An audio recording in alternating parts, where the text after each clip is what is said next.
Halo, selamat datang kembali di podcast Pinteran. Mohon maaf, udah sekitar 4 bulan kalau nggak salah gue terakhir kali upload. Abis itu cukup sibuk dengan kehidupan, jadi belum sempat untuk ngerekam, belum sempat untuk bikin episode baru dari podcast Pinteran ini. Sampai ada beberapa yang nge-DM di Instagram atau nanya kok belum ada episode baru. Lalu akhirnya gue mencoba untuk mencari waktu untuk ngerekam. Sebenarnya untuk ide sendiri ada banyak. Jadi beberapa episode ke depan mungkin gue belum collab dulu, belum ngobrol dengan orang lain dulu, karena ada beberapa yang gue udah ada ide untuk diomongin di otak, tinggal gue rapi-rapihin aja. Jadi selamat menikmati. Di episode kali ini gue akan ngebahas tentang satu topik, cara cari teman kalau kita udah tak muda-muda amat lagi. Ini judulnya agak panjang, agak belibet, tapi intinya how to make friends as an adult. Intinya tuh itu. Karena berangkat dari ya mungkin pengalaman sendiri juga. Dan waktu itu gue baca satu artikel yang bagus. Gue share di Instagram artikel itu tentang gimana sih kalau lu udah di usia segini, maksud gue tuh di atas 30 ya, di saat lu udah gak sekolah, saat lu udah gak kuliah lagi, lu udah kehilangan kesempatan untuk bertemu dan berinteraksi dengan orang yang baru atau orang yang cukup banyak gitu ya. Karena ketika udah di usia kerja, ya tergantung juga sih industri dan bidang pekerjaan lu ya. Cuma kebanyakan ya itu aja, orang yang tiap hari lu temuin ya dia lagi, lingkup lu nggak bertambah, lingkup lu nggak berkembang besar sebagaimana dulu saat kita masih sekolah, saat kita masih kuliah, bisa ketemu di kampus, di organisasi, di kelas, di tempat kursus, di kompetisi atau turnamen, bisa olahraga, bisa seni dan macam-macam. Sangat mudah banget saat kita masih muda dulu, umur belasan sampai 20-an, sampai kita selesai kuliah lah, untuk ketemu teman baru, untuk menginisiasi pertemanan baru, mendapatkan sahabat dan lain sebagainya. Itu mudah banget. Cuma ketika usia 30-an ke atas, nah itu udah makin susah. Jadi ini podcast kali ini gue ngebahas cara cari teman kalau kita udah tak muda-muda amat lagi. Pertama-tama gue mau membahas apa pentingnya. Kenapa sih ini menjadi hal yang penting? Emangnya punya teman itu segitu pentingnya? Toh nanti kita juga udah nikah, ya udah punya teman hidup kan. Toh kita ya cukuplah 1-2 teman aja, bla bla bla bla.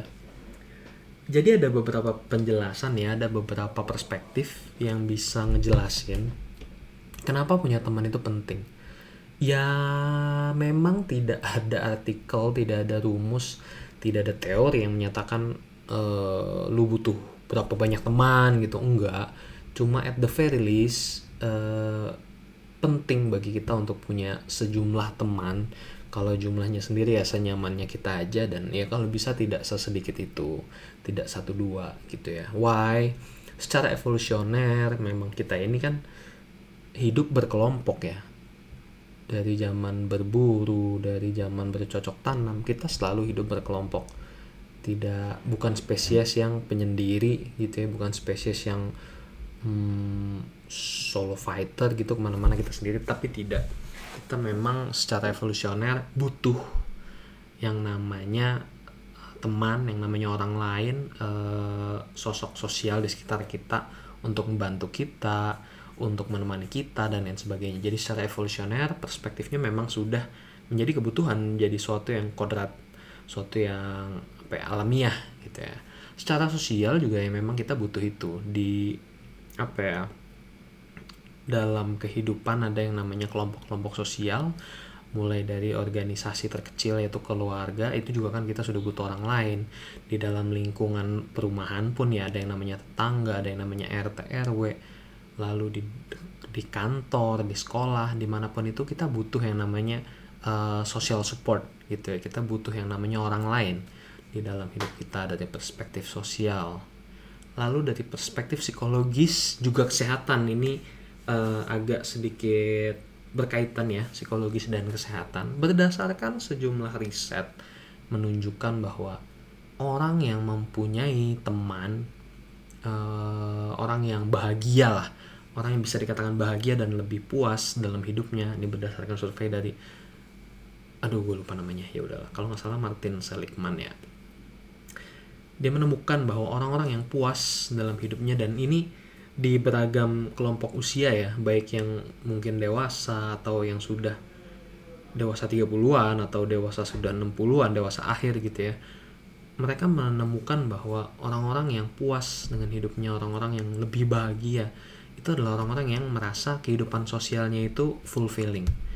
Dia punya teman berbagi, dia punya kelompok sosial support, dia punya tempat untuk bercerita, dia punya tempat berkeluh kesah. Nah, itu orang-orang yang lebih bahagia hidupnya, lebih puas dalam hidupnya, lebih tahan terhadap depresi. Dan juga dari aspek kesehatannya itu sendiri, penyakit-penyakit degeneratif ya, baik itu demensia, stroke, dan lain sebagainya, itu sebenarnya bisa dikurangi risikonya. Bukannya dihilangkan 100% gitu ya, bisa dikurangi risikonya itu dengan aktivitas sosial, dengan sering katakanlah arisan, berkegiatan bareng, tai chi bareng, atau apapun itu.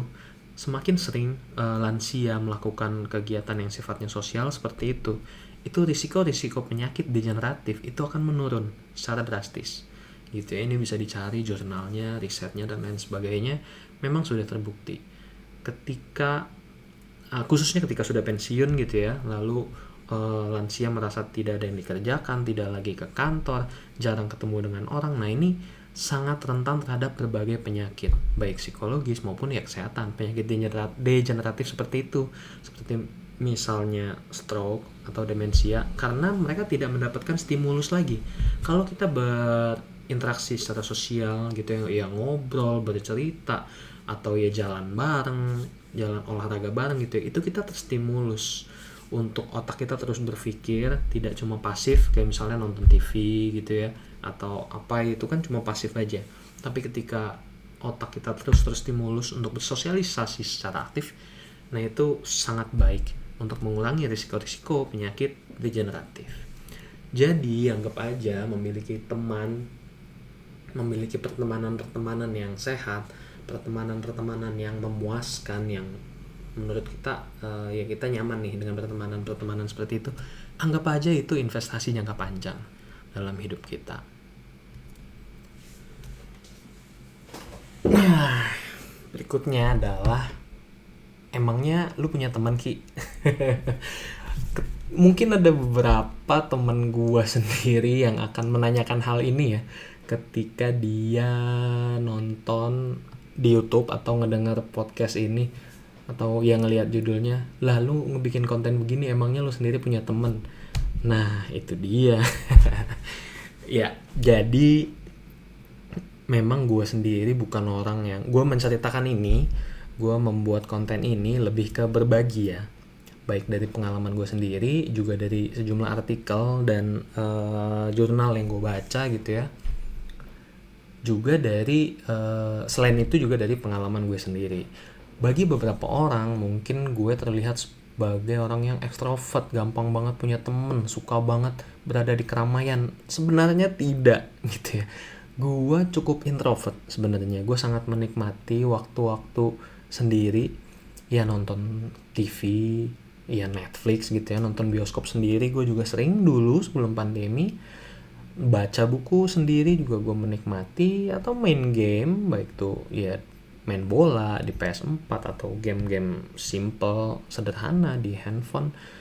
Itu saat-saat gue merecharge energi gue gitu ya, bukan di saat gue berada di keramaian. Jadi ada beberapa yang menganggap gue tuh sombong, atau kok diajak pergi jarang mau gitu.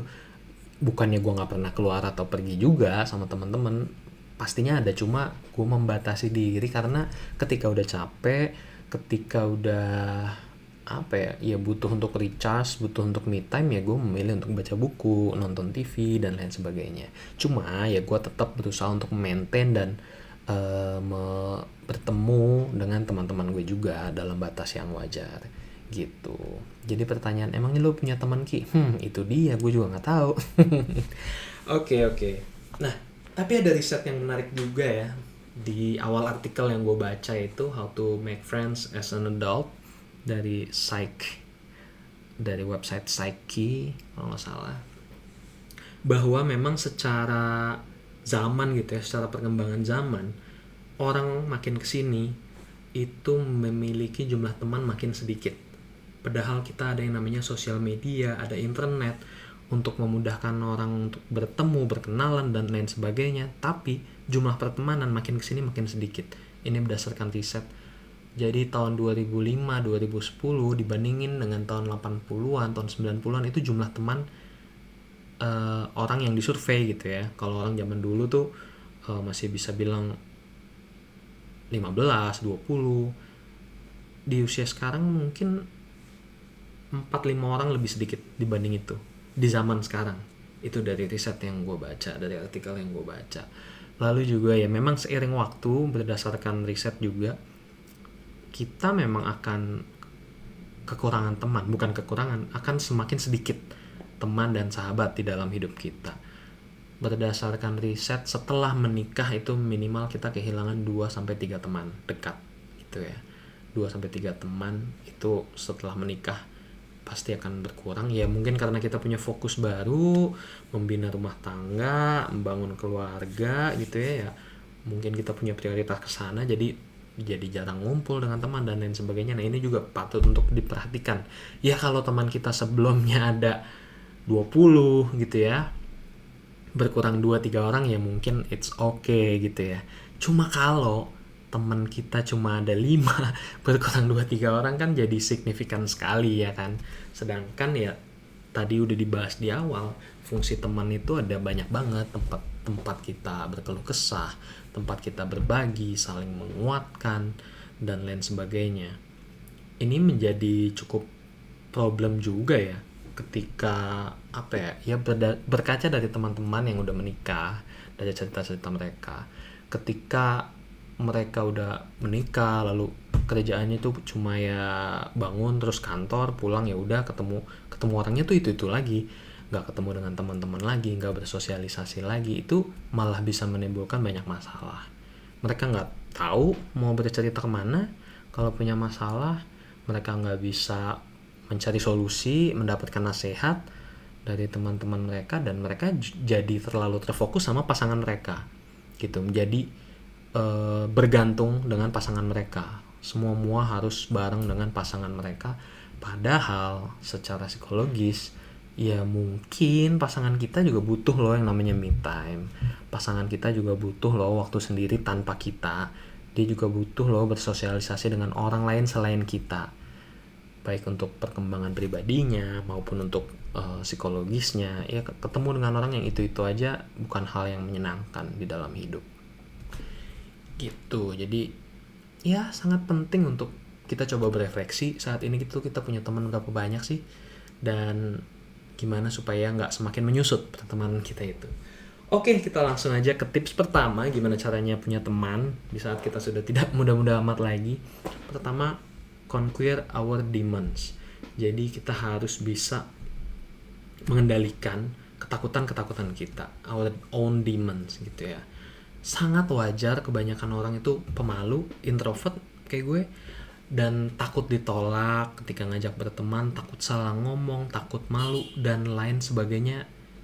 Itu perasaan yang wajar banget, itu perasaan yang manusiawi banget, dan itu perasaan itu gak cuma kita doang yang milikin, itu sama, mereka pun memiliki perasaan yang sama. Jadi orang-orang takut untuk memulai pertemanan, ngajak orang ngobrol ya karena itu, malu, takut ditolak, takut salah ngomong dan lain sebagainya. Ada fear of the unknown lah.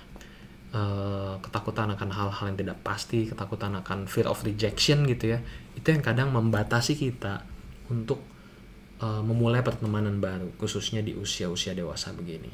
Ada studi dari Erica Butby, ini dari Cornell University. Dia membuat eksperimen. Jadi dua orang yang tidak saling mengenal, two strangers, diminta untuk ngobrol selama 5 menit.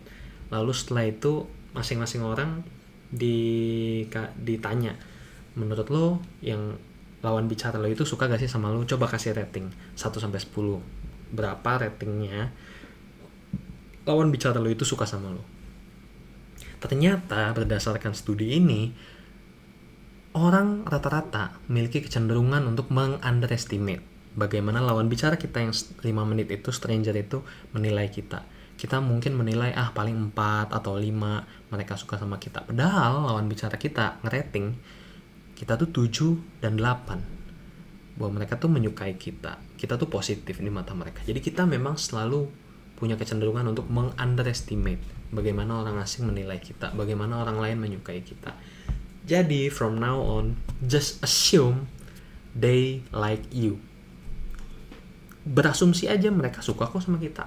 Kalau kita memang sudah ngobrol, sudah pernah ketemu gitu ya, ya memang itu suatu hal yang wajar gitu.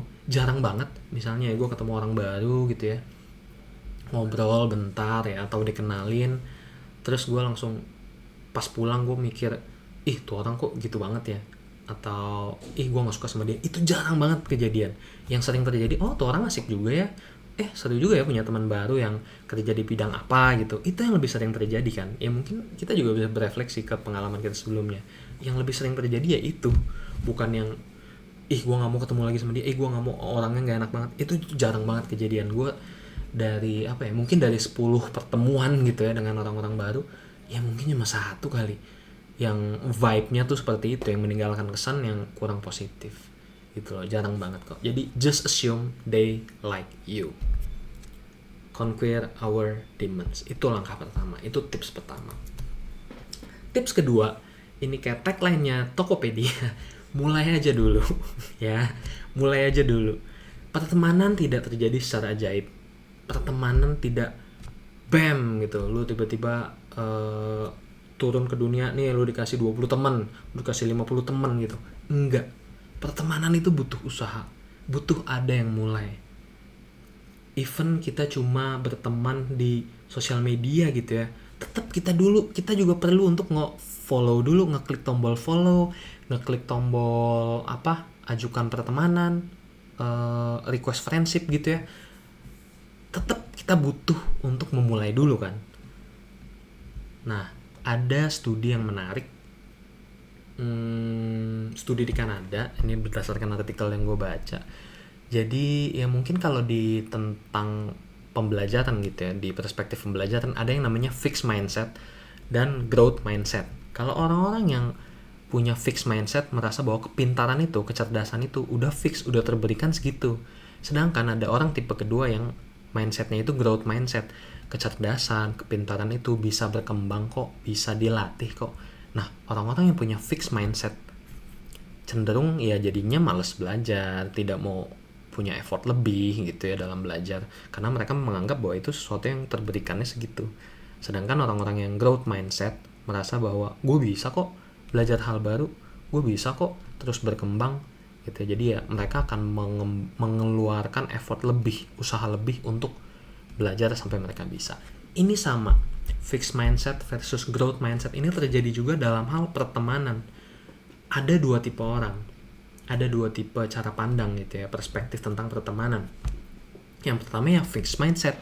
Kalau orang berpikir pertemanan itu ya by chance, by luck gitu ya, kita dikasihnya berapa, kita beruntungnya gimana, punya teman banyak ya udah, punya teman dikit ya udah. Jadi fix, sesuatu yang fix. Dibandingkan dengan tipe kedua yaitu growth, orang yang berpikir bahwa enggak kok, pertemanan memang butuh effort. Pertemanan, berapa banyak jumlah teman kita itu ya bergantung bagaimana usaha kita, dan jumlah teman kita itu ya enggak terberikan gitu aja dari awal, tapi ya seiring waktu akan bertambah gitu ya. Bukan hanya faktor keberuntungan, tapi memang ada faktor usaha di situ. Nah, ternyata berdasarkan studi di Kanada, orang-orang yang punya fixed mindset ketika di follow up 5-10 tahun selanjutnya cenderung lebih merasa kesepian dibanding orang-orang yang punya growth mindset tadi. Kenapa? Karena pertama mereka memang tidak mengeluarkan effort lebih gitu ya, tidak memulai untuk berkenalan dengan orang baru ya, karena itu tadi mereka menganggap ya itu udah dari sananya segitu kok, ya tergantung keberuntungan aja lo punya teman banyak gitu. Dibanding orang-orang yang punya growth mindset, mereka tidak segan untuk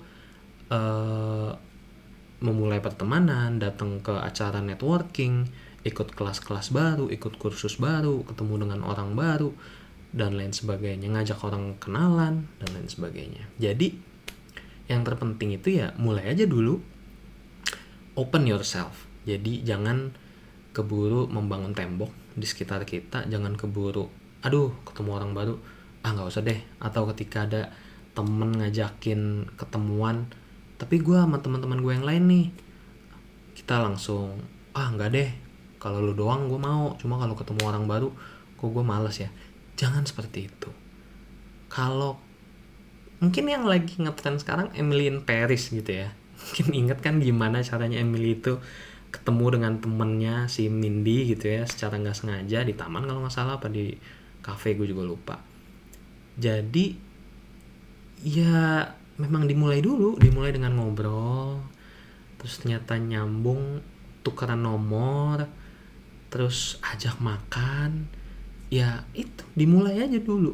Ini mirip dengan pengalaman gue pas gue di Belanda selama 3 bulan waktu itu sebagai exchange student. Gue kesana dengan ya nggak kenal siapa-siapa ya. Emang kita berangkat bertiga, satu batch dari Indonesia. Cuma yang satu gue sama sekali nggak kenal karena dia dari UI. Yang satu lagi dari kampus yang sama dengan gue, cuma ya dari fakultas yang berbeda juga. Kita baru kenal ya pada saat masa persiapan keberangkatan itu. Nah ketika di Belanda, kebetulan ada beberapa teman gue yang juga lagi kuliah di sana, tapi beda-beda kota ya, jauh-jauh. Nah ketika diajak ketemuan dan mereka tuh ngebawa teman-teman mereka, jadi ada beberapa kali kejadian seperti itu ya, gue membuka diri aja gitu. Pertama ketemu di kafe, ngobrol, dan di sana ada teman-teman dari jurusan sejarah kalau gue nggak salah, pas lagi di Leiden. Ya ngobrol-ngobrol, akhirnya ketemu dengan teman-teman baru yang terus keep kontak sampai sekarang. Bertahun-tahun sesudahnya ada yang jadi klien gue, beli laptop di tempat gue atau servis gadget di tempat gue. Ada yang ya kita sering ngobrol, bercanda-bercanda, ngomongin bola dan lain sebagainya. Itu bermula dari sana. Ada juga sempat diajak liburan pas gue di Belanda dengan kelompok yang berbeda lagi. Yuk jalan bareng ke, gue lupa namanya, sebuah tempat di Belanda yang isinya itu mesti naik perahu lah.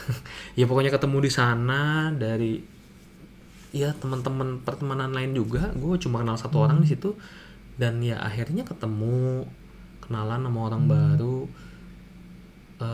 Banyak yang terus berlanjut sampai sekarang pertemanannya ya, meskipun ya mungkin nggak sampai ke sahabat gitu, cuma kita bisa ngobrol, kita bisa ketemuan, lu lagi di Jakarta yuk ketemuan, meet up, ngobrol, berbagi cerita dan lain sebagainya. Atau kalau lagi ada hal menarik yang gue share di sosial media, mereka kadang komen dan begitu pun sebaliknya, dan ya seru-seru aja. Yang penting mulai aja dulu, jangan menutup diri, buka aja diri pada kesempatan-kesempatan baru gitu. Ini juga ada studi penting dari Nicholas Epley dan Juliana Schroeder di Amerika Serikat. Jadi mereka melakukan studi kepada orang-orang yang komuter, orang-orang yang naik kereta untuk ke tempat kerja. Nah, dilakukanlah studi berapa banyak sih orang yang menolak, orang yang memberi respon negatif ketika lu menginitiate obrolan, memulai ngajak ngobrol gitu. Ternyata studi ini menemukan nggak ada orang yang ditolak, nggak ada orang yang ketika ajak ngomong di kereta gitu ya terus ditinggal pergi gitu. Itu nggak ada, sama sekali nggak ada. Jadi ketakutan kita bahwa kita akan ditolak, bahwa orang lain nggak akan suka diajak ngobrol, itu tuh ketakutan yang nggak perlu gitu loh. Jadi ya mulai aja dulu, coba aja dulu, ya apa sih ketakutan terbesar kita ditolak? Ya udah, kalau satu orang ya mungkin dia lagi ada masalah dalam hidupnya, atau ya dia simply lagi nggak mau ngobrol, ya udah kita hormatin dia, kita hargain dia, move on to the next person. It's as simple as that. Masa cuma karena ya ada orang yang mungkin gak gitu suka ngobrol, terus ya kita jadi nggak mau mulai sama sekali? Ya mulai aja dulu, itu yang penting. Tips berikutnya adalah maintain. Jadi gak cukup hanya dengan memulai. Misalnya kita gue ikut seminar ini, gue ikut kelas ini, gue kemana, open trip bareng gitu misalnya, tapi kita cuma ketemu sekali, cuma sekali aja. Itu kurang efektif dalam menjalin pertemanan, kurang efektif. Karena kalau pakai analogi tanaman gitu ya, abis kita tabur benih, tanaman itu harus dirawat juga. Kita tetap harus nyiremin, kita tetap harus ngasih pupuk dan lain sebagainya. Ya intinya itu, pertemanan juga begitu, harus dirawat. Jangan sampai kita cuma nebar benih gitu ya, di mana-mana, ikut ke grup ini, ikut ke kelompok ini, ketemu sama ini, tapi habis itu nggak di-maintain. Akhirnya ya orang lupa sama kita, ya nggak terawat pertemanannya. Inilah pentingnya untuk keep showing up. Jadi ya muncul aja dulu. Lebih dari sekali, ya kalau bisa ikut kursus bahasa atau kursus apa gitu yang pertemuannya rutin setiap minggu atau berapa kali dalam sebulan. Nah itu jauh lebih baik, itu jauh lebih ladang yang jauh lebih bagus untuk memulai pertemanan dan mendapatkan teman.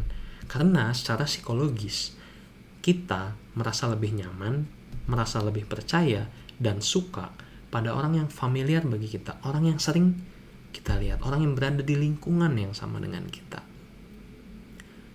Jadi ada sebuah studi di University of Pittsburgh di tahun 92 yang menemukan yang namanya exposure effects.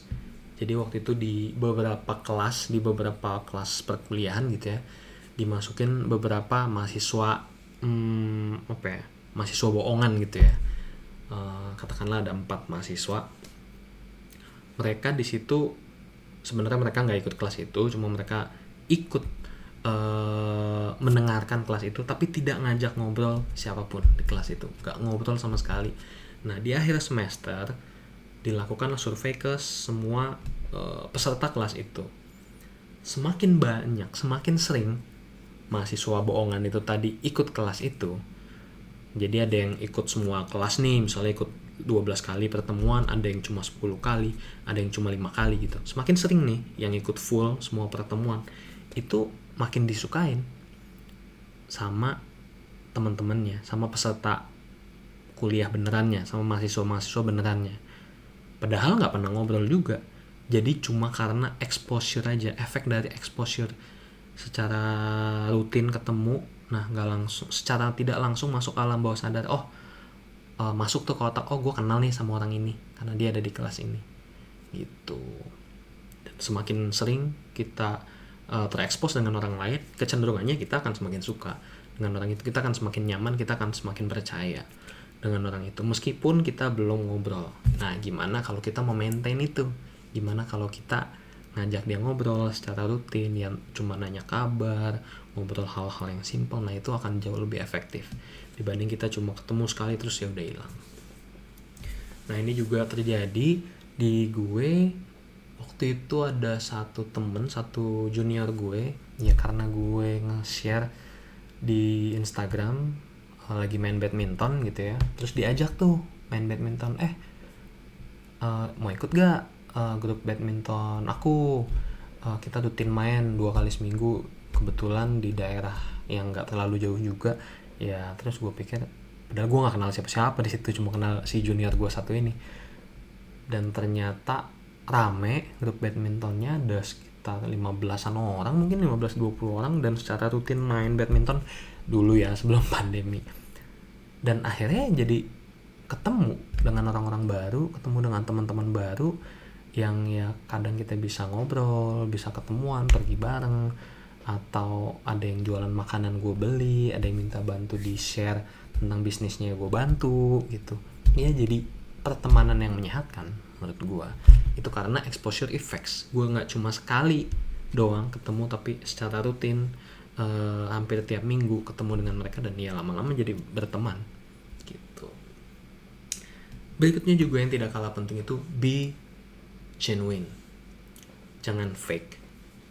Jangan hanya karena kita mau berteman dengan orang itu kita jadi memalsukan identitas kita, memalsukan kepribadian kita. Karena dia suka musik apa kita jadi ikut-ikutan. Nggak usah. Jangan fake. Nanti kita bakal capek sendiri karena kita nggak bisa jadi diri kita yang sebenarnya kan di hadapan orang itu. Jangan fake. Tetap jadi diri kita sendiri aja. Percayalah, setiap pribadi itu unik, setiap orang itu punya keunikan, dan itu dianggap sesuatu yang menarik bagi orang lain. Jadi kita nggak perlu menyamakan diri. Oh, lu suka makan bakso keju di sana, sama tuh gue juga suka, padahal lu nggak pernah coba. Nggak usah kayak gitu. Just be yourself, nggak usah fake. Dan jangan juga lebay. Misalnya baru kenal gitu ya, baru dikenalin, terus nonton bareng yuk, bla bla bla bla, pergi keluar kota bareng yuk. Yang seperti itu yang ada orang bakal serem ya gak sih. Jadi take things slow gitu ya. Mulailah dari hal-hal yang kecil aja. Start from small things. Misalnya kita berteman, udah pernah ketemu, terus kita minta sosial medianya, ya kita follow dia di Facebook, di Instagram. Kalau dia ngepost apa ya kita like, kita komen. Ya komennya juga gak usah lebay gitu ya. Misalnya dia foto-foto, wih keren banget bro lu fotonya, lu pasti fotografer ya bro, bla bla bla bla. Ya nggak usah kayak gitu juga bos. Jangan fake, jangan lebay gitu ya. Start from small things aja ya. Nge-like, komen, wih, nanya-nanya iseng, wih ini di mana bro, misalnya dia lagi pergi kemana, lagi makan di mana. Ya sesuatu yang be genuine aja, yang memang kita curious, memang kita penasaran untuk tahu hal itu, ya ditanya aja gitu loh. Tapi jangan fake, jangan lebay. Latihlah empati, latih untuk berempati. Coba aja berada di posisi mereka. Kalau kita yang digituin, kita merasa nyaman apa enggak gitu. Kayak misalnya kita lagi ngepost sesuatu yang mellow gitu, atau sesuatu yang sedih, terus wah kenapa bro lo habis diputusin, ceritalah sini. Misalnya ada orang baru yang tiba-tiba kayak gitu, mungkin kita nggak akan nyaman kan. Nah kita latihlah berempati. Kalau kita digituin kita nyaman apa enggak. Kalau kita nyaman dan kebanyakan orang akan nyaman, ya udah silakan. Cuma kalau enggak, ya jangan dilakukan gitu. Tips yang terakhir ini sebenarnya langkah berikutnya gitu ya. Kalau kita udah menginitiate beberapa teman-teman baru, memaintain, lalu gimana caranya dari pertemanan bisa menjadi persahabatan, bisa jadi teman dekat gitu ya. Get vulnerable. Jangan bangun tembok yang terlalu tinggi di sekitar kita. Jangan terlalu menutupi diri, nggak mau share tentang kehidupan personal kita gitu ya. Ya kalau kita melakukan itu, orang pun akan melakukan hal yang sama. Tapi kalau kita nge-share misalnya lagi ada masalah apa, ya nih bro di kantor gue lagi gini-gini, gue lagi selek sama atasan gue, atau ya nih gue lagi ada masalah sama pasangan bla bla bla, ya share aja teman kita. Ya mungkin gak usah terlalu yang mendetil atau apa ya, tetap tahu batasan, tapi bisa jadi mereka bisa menjadi social support kita, mereka bisa memberikan advice, mereka bisa memberikan solusi ke kita, dan mereka pun akan buka diri terhadap masalah-masalah yang mereka hadapi. Itu loh Anda. Di titik-titik seperti itulah, ketika orang sudah berbagi vulnerability lah, itu biasanya berubah tuh dari ring 2 menjadi ring 1. Dari cuma teman doang jadi teman dekat, dari teman biasa jadi sahabat. Nah di titik-titik seperti itulah ya kita harus turut memperhatikan gitu ya. Jangan ya tiap ketemu cuma ngobrolin tentang musik, ngobrolin film, ngobrolin hal-hal yang dangkal gitu ya, bukan sesuatu yang personal dalam hidup. Ya nggak akan kemana-mana, ya cuma akan tetap jadi teman aja gitu loh. Ya tapi tergantung, kalau emang kita nyamannya cuma jadi teman ya sudah gitu ya. Nggak semua orang juga harus kita jadikan sahabat kan. Juga ingat teknik FORD, FORD. Ketika ngobrol gitu ya, mungkin ada orang yang bingung gitu kalau mau ngobrolin apa. Ingat teknik FORD, FORD. F-nya family, O-nya occupation, R-nya recreation, D-nya dreams. family, kita bahas tentang keluarga. Lu berapa saudara sih? Bokap lu kayak gimana? Nyokap lu kayak gimana? Orang gak akan kehabisan cerita tentang keluarga. Dan khususnya orang-orang yang sudah dewasa gitu ya, ditanyain tentang anaknya, mereka akan senang banget gitu. Ditanyain tentang keluarganya, mereka akan senang. Bahas juga occupation, pekerjaan mereka, usaha mereka ya itu sesuatu yang mungkin menyita waktu terbanyak dalam hidup mereka. Setiap hari melakukan itu, mereka gak akan kesulitan untuk berbagi cerita tentang itu. Ya kecuali yang lo ajak ngobrol itu Intel ya, mungkin dia bingung mau nge-share apa sama lo. Lalu R-nya recreation, jadi hal-hal yang membawa kesenangan buat dia, hal-hal yang dia lakukan sebagai hobi, kegemaran gitu ya, entah baca buku, entah nonton Netflix, entah olahraga ya. Share hal-hal yang bersifat recreation itu. Dan terakhir dreams, apa sih yang mau mereka capai, apa sih yang sedang mereka impikan dalam hidup. Nah ini juga hal-hal yang orang cenderung gak akan menutup diri gitu loh. Setiap orang pasti punya lah apa sih yang mereka targetkan, apa yang mereka impikan. Nah orang akan berbagi itu, orang akan nge-share itu dengan mudah juga gitu. Oke, itu aja sejumlah tips-tips yang tadi udah gue sampaikan. Jadi mari kita rangkum ulang di episode cara cari teman kala kita udah tak muda-muda amat lagi. Tadi kita udah bahas why-nya, kenapanya, anggap aja investasi jangka panjang. Yang pertama itu conquer our demons. Jadi takut ditolak, takut salah, takut fear of rejection dan lain sebagainya, itu kita kendaliin aja. Semua orang mengalami hal yang sama kok, bukan cuma kita, bukan cuma lu. Jadi ya udah, berikutnya aja, mulai aja dulu untuk ketemu dengan orang baru. Ajak kenalan, sapa, tanya siapa namanya, nanya nomornya. Ya hal-hal yang simpel seperti itu, mulai aja dulu. Setelah dimulai, di-maintain. Ya, gak cukup kita cuma muncul sekali gitu ya dalam hidup orang terus merasa dia udah jadi teman kita. Enggak, we need to show up, muncul berkali-kali, present, hadir gitu ya. Jadi dia pun merasa familiar dengan kita, dan dia pun merasa nyaman, dia pun merasa percaya ke kita. Be genuine. Ini jangan sampai segitu semangatnya kita menjalin pertemanan dengan orang lain sampai kita tuh fake, sampai kita tuh lebay. Jangan. Yang terakhir, ketika kita ingin beralih dari pertemanan menjadi persahabatan, get vulnerable. Jangan takut untuk berbagi kerawanan gitu ya, vulnerability kita, hal-hal yang mungkin bisa menunjukkan bahwa kita ini tidak sesempurna itu gitu ya, bahwa kita ini juga punya masalah, bahwa kita ini juga punya problematika hidup. Ya nggak usah segan untuk membagikan itu. Itu aja podcast Pinteran episode kali ini. Terima kasih banyak sudah mampir. Jangan lupa untuk subscribe dan follow podcast Pinteran, baik di Spotify, YouTube, Apple Podcast, dan juga Google Podcast. Kalau teman-teman punya saran, masukan, atau mau gue mau collab dong sama lo, gue mau dong diundang ke podcast lo, boleh banget. Langsung email aja podcast.pinteran@gmail.com atau via Instagram juga boleh @podcast.pinteran. Ya. Sekian aja dari gue. Salam Pinteran. Bye-bye.